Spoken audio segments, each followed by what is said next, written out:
Hello everyone, very warm greetings from the Confluence Center of Yoga Science and Sustainability.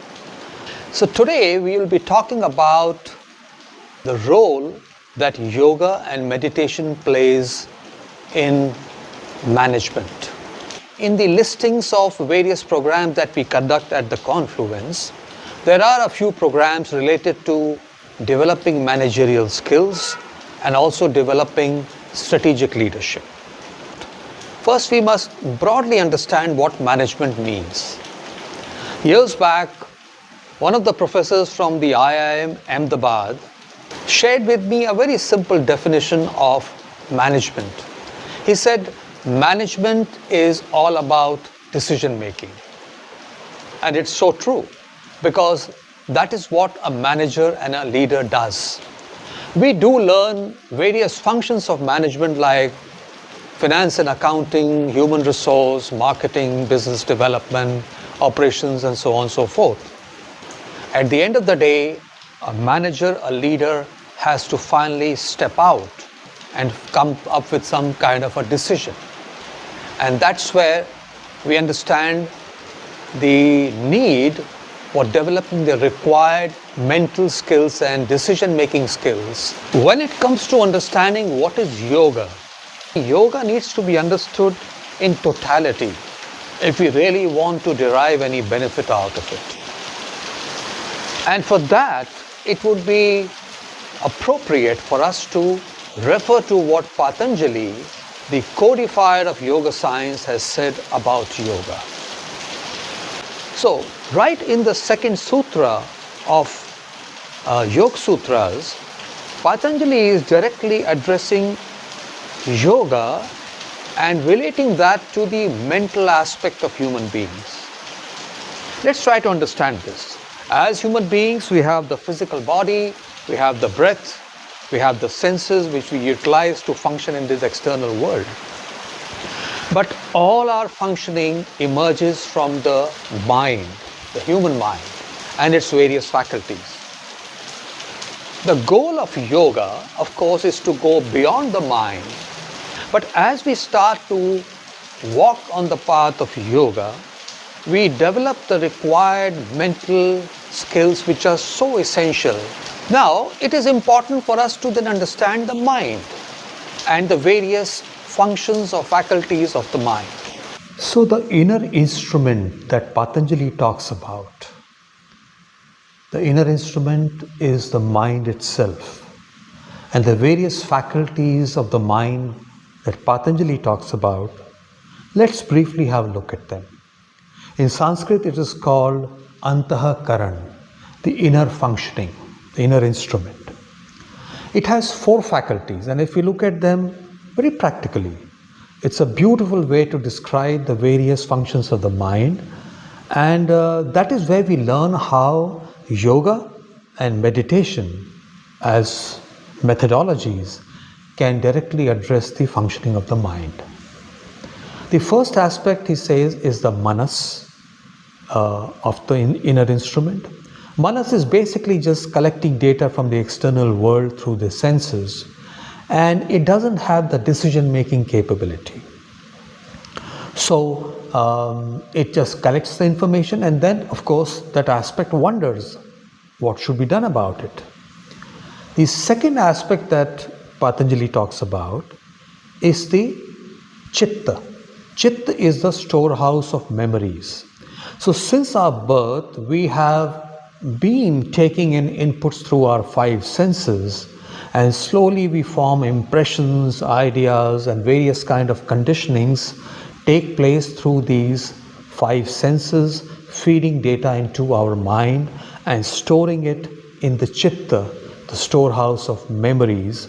And the stronger, the more repetitions of a particular kind which take place, they create a strong impression or an idea in our minds.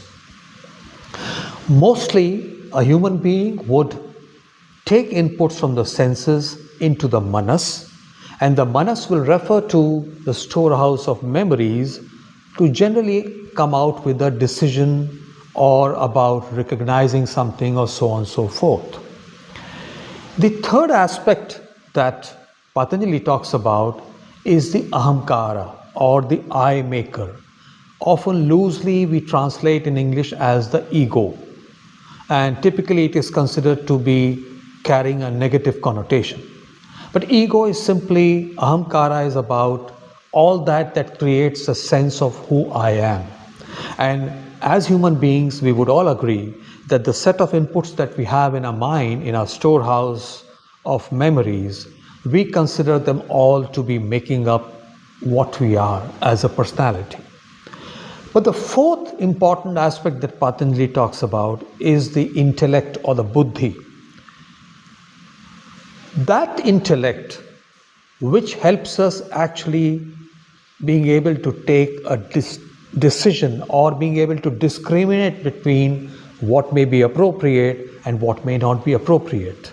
Now we have to be careful here because the buddhi is not the storehouse of memory which is typically dominating the situation in our day-to-day lives, and with us considering all the inputs which are there as what we are, the ahamkara, we take our decisions based on the chitta, storehouse of memories, and the sense of who we are.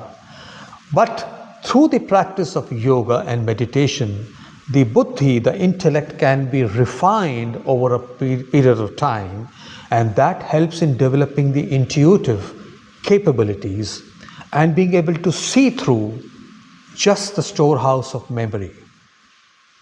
And that's very important. When it comes to decision making, what is also very important is that willpower, the ability, the courage to be able to take a decision.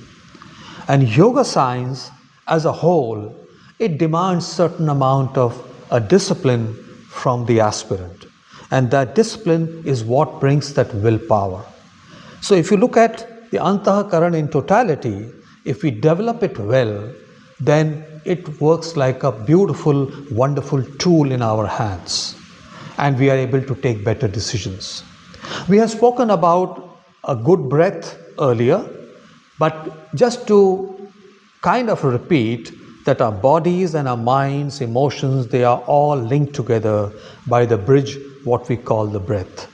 And that is why in yoga science, in meditation, breath plays a very important role when we are doing any kind of practice.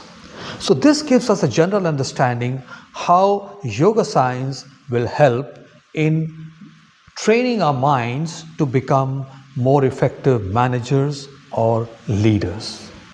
The programs that we have at the Confluence, managerial excellence, strategic leadership, they do have a decent element of the whole science of yoga and meditation when it comes to the self-development part.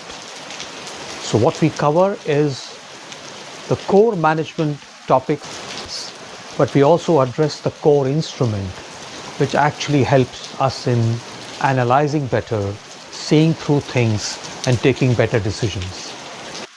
And all that is done in an environment which has been created as a sustainable environment. So the intention is that we must find this place to be able to retreat back from whatever we may be doing and be able to reflect upon how we function, develop certain new skills, and refine our ability to lead and manage more effectively in our day-to-day lives. So hopefully we see you sometime here at the conference. Thank you very much.